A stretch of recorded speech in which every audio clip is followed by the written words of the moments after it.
Hello, and welcome to Connecting Citizens to Science, a podcast about connecting people and communities to science and research so that we can join forces to catalyze sustainable global change. I'm Dr. Kim Ozano, and in this episode, we are talking about the FEPOW Research Group. FEPOW stands for Far East Prisoners of War, and it focuses on capturing the history of civilian captives during the Second World War and the impact that this has had on subsequent generations. The group brings together veterans, their families, writers, and academics to create a friendly space to capture stories that we can learn from and apply to research now. I have a wonderful new co-host with me today, Jeff Gill from the Liverpool School of Tropical Medicine, where he has been involved with research and clinical care of former Far East prisoners of war. He has led the medical history inquiries into Far East imprisonment, resulting in two recent books, Captive Memories and Burma Railway Medicine. We also have two great guests with us today, Brian Spittle and James Reynolds. But before we hear from them, let's hear from our co-host. Jeff, welcome to the podcast. We're really excited to have you here. It would be great if you could start off by explaining why is it important now to share histories of captivity, and how does this link to the Liverpool School of Tropical Medicine? Thank you very much, and it's a real pleasure to talk about this fascinating and rather unusual topic. So the Liverpool School of Tropical Medicine became involved by accident in late 1945, where local Far East POWs were returning from their captivity, and they really had very little in the way of medical debriefing or so on. And shortly after returning home, a number of them started having relapses of malaria, dysentery, and so on, which were clearly unusual and couldn't be coped with by general practitioners. So the Liverpool School started seeing them and treating them. And what started off as a very informal, small process snowballed over the years and became more formalized and became a national scheme. And since those days, we've seen over 4,000 Far East POWs for diagnosis, management of continuing physical and psychological problems related to their imprisonment. I, of course, wasn't around in 1945, but in the mid-1970s, as a very young, raw junior doctor, I worked clinically at the Liverpool Tropical School prior to working in Africa. And in the beds that I was in charge of, I was looking after largely Far East POWs with worm infections, with neurological damage, with psychological disorders. This was totally new to me as a British-trained young doctor. And I became fascinated by this. And after traveling and after further training, I came back to the Liverpool School as an academic researcher and teacher and continued my interest in these men. And we led a large research program defining just how long and how prolonged the effects of malnutrition and tropical disease exposure could be, because this was quite a new lesson for tropical and military medicine. So we certainly learned a huge amount medically from these men and from their experiences. And I think, and I'm sure we can explore this later, is that also there are the lessons of history as well, and the stories that have evolved and to this day are being told and retold, and hopefully informing and educating new generations. It's really quite incredible. And just a very quick question before we meet our guest. Were other people around the world doing something similar, or was the Liverpool School of Tropical Medicine quite unique in how they were documenting and learning? So I think it's true to say that we did lead the field in researching and in publishing the results of our work defining these long-term conditions. But after our first publications, we're going back to the early 1980s, but through to the late 1990s, then other areas did become involved because, of course, there were large numbers of ex-Far East POWs in Australia, in the Netherlands, and also USA, Canada as well. So certainly research programs came on board in other countries as well. But I don't think I'm flying the flag too much by saying that I think we did lead the way. That's great. Thank you very much. And speaking of these stories, let's meet our guests who I think have quite a lot to share. Brian Spittle, welcome to the podcast. Tell us a little bit about yourself and how you relate to this work. It's a rather recent story and it's a very old story, both at the same time. I think one of the first things that I remember was my mother sitting me down at the kitchen table and telling me that my father had been a prisoner of war in the Second World War in Singapore. And I was about the age of 5 at that time. Then followed a silence, because the other thing she told me was that we weren't supposed to talk about this, and I was never supposed to ask my father anything about it. And so I didn't for about 40 to 50 years. He died in 2004, and it was only a couple of years before he died that he pulled me into his study and said, "I've got something to show you." He pulled out an article that he'd written for the Bulletin of the Raffles Museum in Singapore on the birds of Singapore. He'd studied the birds at the Changi camp and another camp where he was. And my mother had initially told me that he had managed to survive largely by keeping himself active and studying the birds in the camp.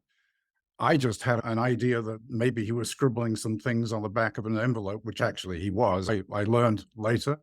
I didn't realize it was systematic. I suppose after he died, that becomes the second part of my curiosity here. I found a large box of materials that he brought back from Singapore, the bird notes and many other notes that he made. Thank you. When you listen to Jeff and the work that's been going on at the Liverpool School of Tropical Medicine, is it really interesting because you have that link there?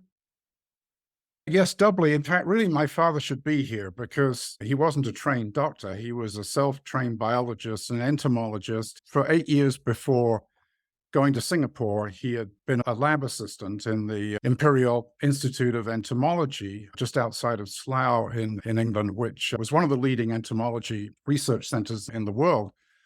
So he was quite well versed in biological topics. He then trained as a sanitary inspector right before the war, and so was very much involved in the early issues of sanitation and hygiene as the prisoners of war coalesced around Changi in those early days, and worked in the dysentery wing of the Roberts Hospital at Changi. So he was in the Royal Army Medical Corps, a very lowly position, just a private. He was out there doing anti-malarial work, and did do that in the few weeks before the fall of Singapore, but then was very much involved with, I suppose, the hygiene and sanitation and medical issues connected with the prisoners as part of his work. He was also sick for a long time. From that point of view, the kind of work that the Liverpool School has done, I think it would be of enormous interest to him.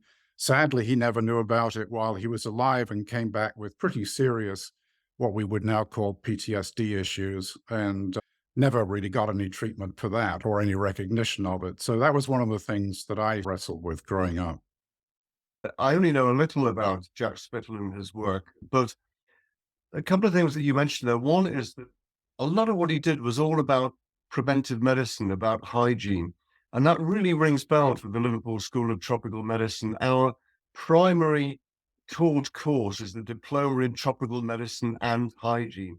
So it's not just about diagnosis and treatment, it's about prevention. And it seems to me that your dad was all about that. And I've read about remarkable things about his fly-proof latrines and malarial work and so on. And amusing those that they sound, these things save lives. So I think his work was remarkable. Absolutely. And what's coming across here is that systematic mindset of documenting things, no matter what the conditions are. But before we go any further, James, welcome to the podcast. Tell us a bit about your experience and link to the work here, please. So I'm the representative of the next generation, of the second generation down. My late grandfather was a Far East prisoner of war. His name was Eric Cordingley. He was a chaplain, and we have some of his writings to help us piece together what he lived through. He died in 1976, and as Brian was saying, it was not something spoken about a lot with my mother's generation. My mother's one of four, and my grandfather died when I was 2. So it's been a process for our family of putting together those years, done so in the way I think that so many other families have done, by finding bags in the attic, by finding documents, and by doing our own, not detective work, but compilation work to quietly and gently put stories together, stories that generation did not want to tell themselves, but given that they kept their documents, I think, and I wonder if that was a way of saying, if we don't talk about it, you can look at it when the time is ready. And for us, that time has been over the last decade. So I've worked with my mother, Louise, on editing her father's papers. And the reason I'm speaking to you is because in one of the projects that we did, we put together a very short children's book about one of the stories of my grandfather's little Scotty dog waiting for him every day at the fence post for 3.5 years. And eventually my grandfather did come back. And it brings us on to a wider point beyond prisoners of war. Every family has stories they pass on. Jeff, in your introduction, you're talking about stories being told and retold. And that's what we really did with one of the folk stories we had, is put that down for other generations of our own family, and perhaps as a spur to other families out there. Write down your own myths, write down your own legends. I think this is a really important message, that passing down those stories is vital so that we have that connection to history, but also we know our own progression, where we came from. I have a question for you, James. Tell me about the moment you and your mother sat together and thought, okay, we're putting this story together.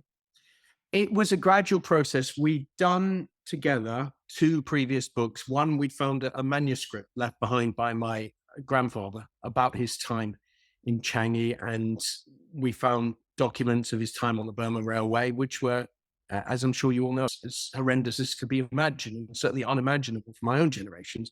So we'd done that. Those were very much for grown-ups. The subject matter is beyond awful, even though humanity shines through. And the title of the first book we decided on was Down to Bedrock, about the fact that when you have nothing left, true humanity shows, which was one of my own grandfather's findings. But then we thought, let's do something else as well. So we'd always been telling the story of the dog who waited for my grandfather. I heard about it for years. I said, let's just get it down. It just felt like something that would be fun to do.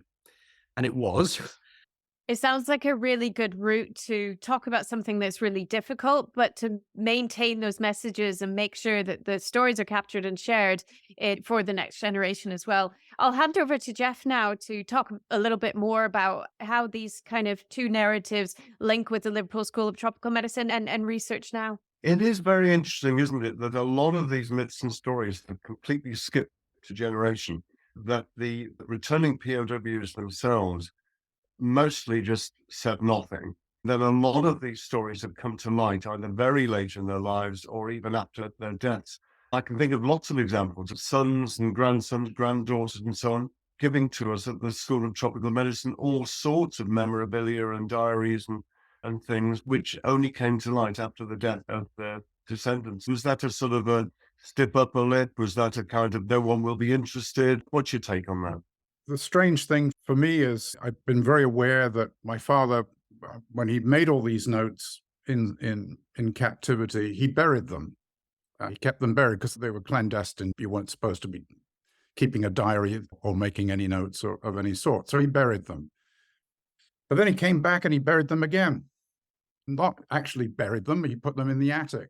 We never talked about Singapore. For the longest time, I forgot that he was even in Singapore, even though I'd been told that as a young child. I thought he was in Burma until about, I don't know, in my 40s or so. That was the level of disconnect that was going on in the household. He didn't talk about it. He didn't join any sort of the associations that were out there that could have been helpful. And he retreated into his study. Within his study, he was doing work that connected him with people in some cases all around the world. So there was an outwardness and an inwardness that remains a mystery to me. But about this, no, we never talked until right before he died, about 2 or 3 years before he died. Brian, the question I wanted to ask you was, do you understand the science? And I'll maybe come back to that question. But on a practical level, Jeff, there was an instruction given to the returning FEPOWs. And I'm just going to read some of it to help us understand the practical reasons for silence. And then we can go into the spiritual reasons for it later. But the practical reasons, they were given an official notice. You are free now, but anything you say in public or to the press is liable to be published through the whole world. If you'd not been lucky enough to survive and had died an unpleasant death, you would not have wished your family and friends to be harrowed by lurid details of your death. In other words, don't talk about it. That was the order, perhaps even the last order that they were given as they returned firstly to Liverpool and then to the rest of the country. And I can get that. I can understand that. And there are letters, as my mother and I were doing them, that fell out of the books. And one was from, I think, the brother of someone who died, who wanted to go and see my grandfather in late 40s, early 50s to hear about his brother's death. So there was this need to know. among those that we don't know about. And it may have just have been a different generation following that order. It may have been the weight of time. We're lucky that in my grandfather's case, in 1967, 68, he did write down an account and a reflection some 20 odd years later about his thoughts. I think one of the things my mother and I feel on this is we don't have any unanswered questions. All the questions that we had, there were answers to, and that's given us a lot of peace. For those who weren't able to give answers, maybe that silence is also full of peace as well. And I hope it is for those families who have questions. Silence can be peace as well.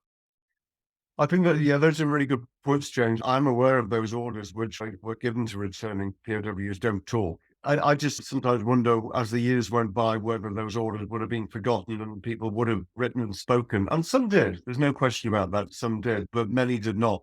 One thing that impressed me with many of the Far East POWs that I saw at the Liverpool School was that they were very self-placing over their experiences, that they'd been through terrible experiences in Singapore, Java, the Thai-Burma Railway, whatever, malnutrition, recurrent malaria, dysentery, and so on, mistreatment. And they just made light of it. They said, oh, I was lucky, I got through, so on. And talking of getting through, I wanted to ask you both about survival, because we've inquired historically and medically about what was it that made some people get through and some people didn't. And we can come up with medical answers. Yeah, they were lucky. They were in a good camp. They got better food. There were more treatments and drugs. The doctors were better, or it was less remote and so on. And you can medicalize the experience to some extent. But time and time again, many people have talked a lot about this, about the actual spirit and the will to survive and coping strategies such as that.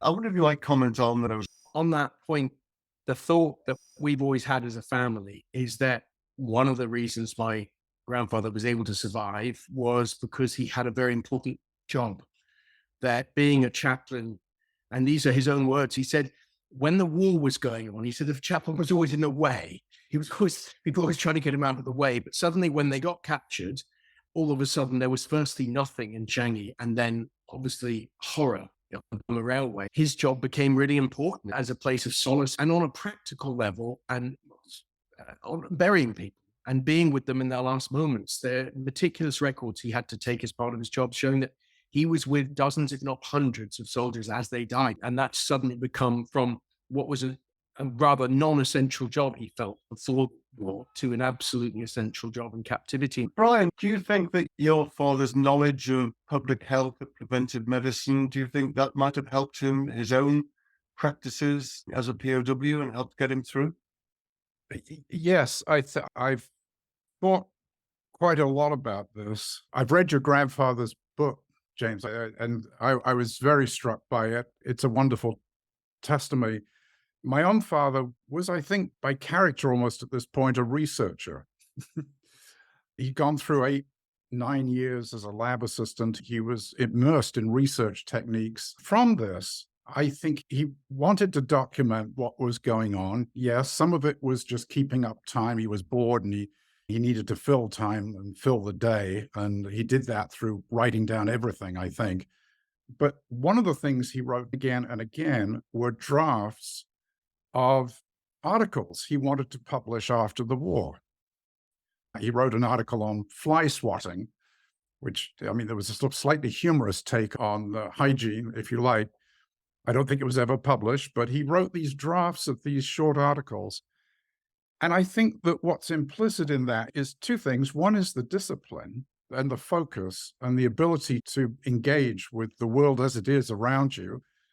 But secondly, it implies a sense of the future. It implies that you're going to publish this, hopefully at some point, as he did with one or two of the pieces, even though towards the end of his time there, when he was at Kranji on the northwest coast of Singapore, I'm not sure he thought he was ever going to survive at that point. That was a very bleak period.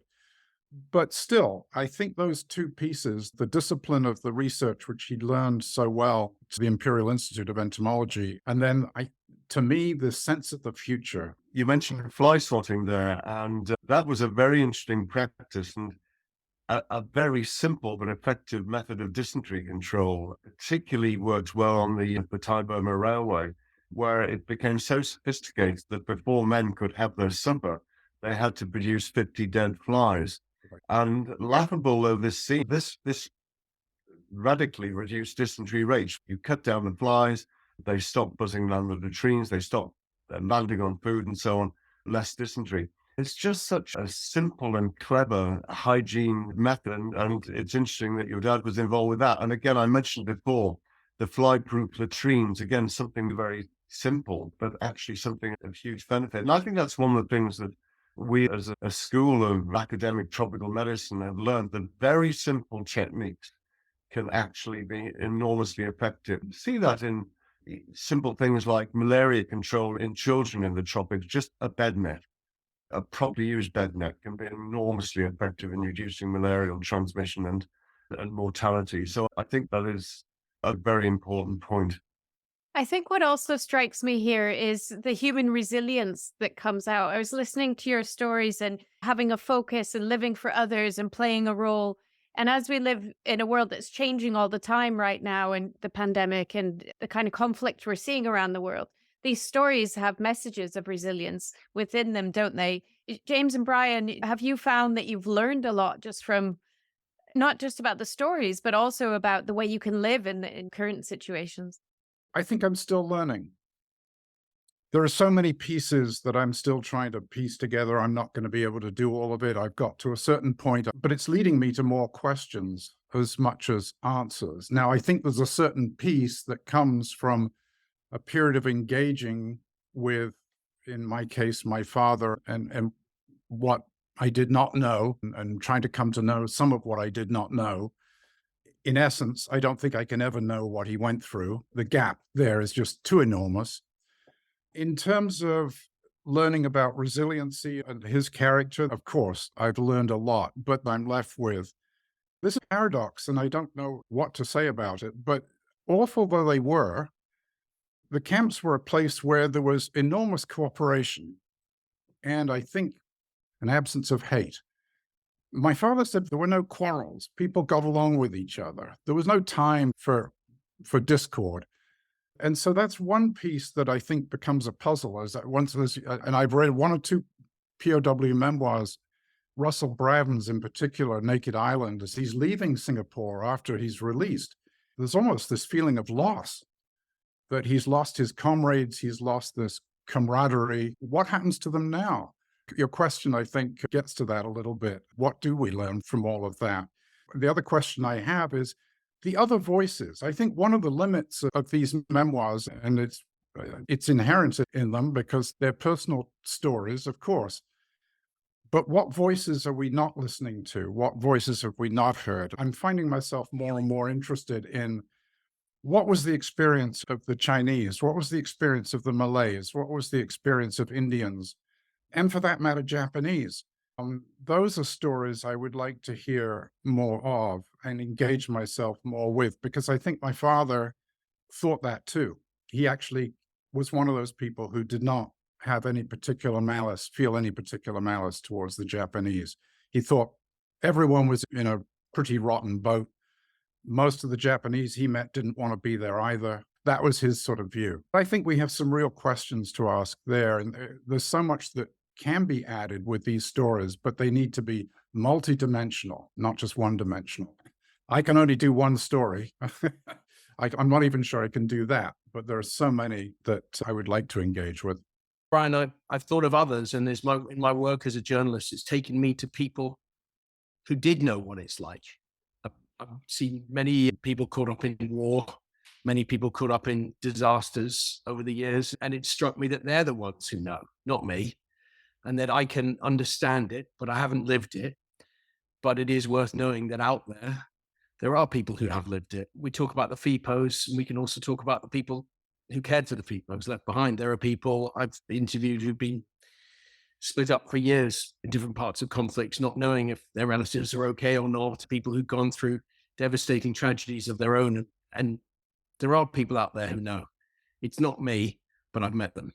What you're going to say is very interesting. And the strong impression I've got from talking to many hundreds of Far East POWs, is that in the vast majority of cases, the experience, awful though it was, brought out very often the best in people. There was wonderful camaraderie, incredible support, huge gratitude to the padres, the doctors, and so on, and incredibly clever responses to adversity, both physical in terms of camp workshops, producing amazing surgical equipment and distilling alcohol for antisepsis and distilled water and so on, through to amazing support. I think there's so much that I've learned in this small window around the importance of documenting and sharing these stories, because there is so much to learn and apply in the current context. Unfortunately, we have to come to an end of the episode. Brian, can you just tell us what piece of advice would you give to others wanting to promote historical lessons like this to inform future research? I'm very conscious that I could have reacted very differently to that box of material that I found after my father died. I could have chosen not to open it. I chose to open it, and then that obligates you to do certain things. So I think if you're faced with a situation where you have access to information that is important and should be uncovered and shared, then you should do it. And it takes a certain discipline, it takes a certain commitment, and it isn't something that is done quickly. It happens over a period of time, I think. That's one thing, I think, and it's worth doing. And it brings you into contact with all kinds of people that will help you along the way. The other thing I would just say quickly is try to be open to other points of view and other perspectives. Don't just stay within a received opinion about what you think the situation is, because clearly it's the age-old problem of history. To look at it from any one perspective is not to really do history, but you're involved in something else altogether. Go beyond what you're given. That takes some commitment, and you have to be ready to do that. It took me some while to actually read the notes. Some years after I found them, I'd still not really engaged with them. That took some time to get myself in the right place to do that. Thank you. I think there's some great pieces of advice there. James, anything to add? If there are family folk tales, write them down, because they're going to be really fun to tell to other generations and to other people. And if there are somewhere plastic bags in an attic, then quietly have a look at them. Wonderful. Jeff, take us home with one final message for others. I think one of the things I've learned over the years, and I've learned more on tonight, is that there are many different ways of telling this story, and there's no one right way. There are many different ways. We haven't seen a Far East POW at the Tropical School for just over 20 years now with the passage of time. But as that phase of clinical medicine and medical research ended, I really felt that this was a story that should not die. And so we continued with books and historical articles and so on in trying to keep it alive. Just finally, like perhaps final story or message is that perhaps one of the most interesting and successful projects we've done over the last 10 or 15 years is to take the story up to local schools in the Merseyside area. And that has been received very enthusiastically by both teachers and students. And we've had some wonderful experiences where Far East POWs have come along and been interviewed by A-level history students and so on. The take-home message of that is that this was a unique episode in history. It's a story worth telling. It's a story worth learning from. And I think we have receptive generations to tell it to. Thank you so much. And a children's book is obviously another way to reach out and keep the generational knowledge going. So thank you to our co-hosts and to guests. It's been a wonderful conversation. I've certainly learned a lot. And thank you to our listeners. Please do rate, like, share, and subscribe so we can bring you incredible stories of how science connects with people around the world. Thank you for listening, and bye for now.